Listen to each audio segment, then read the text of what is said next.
Hello, anong talk? Itago niyo na lang ako sa pangalang Mitch.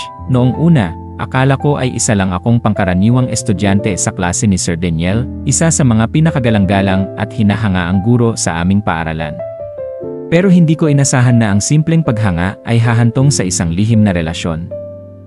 Nagsimula ang lahat sa mga tingin na tila may kahulugan, sa mga simpleng pag-aalala niya kapag hindi ako pumasok, at sa mga lihim na pag-uusap sa labas ng eskwelahan.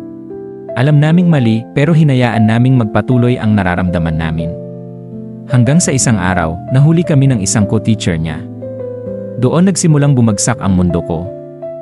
Napag-usapan kami ng buong paaralan, tinanong ako ng aking magulang, at si Sir Daniel pinatawan ng disciplinary action. Sa huli, nagdesisyon siyang lumayo, at iniwan akong may tanong sa puso. Paano kung totoo ang naramdaman namin? Alam kong may mga taong maiintindihan ako, at may mga huhusga. Pero natutunan ko na may tamang panahon at lugar ang pagmamahal.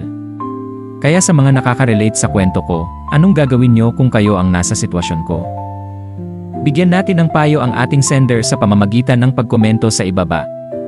Huwag kalimutang i-follow, i-like, at i-react ang page para sa iba pang kwentong makaka-relate ka.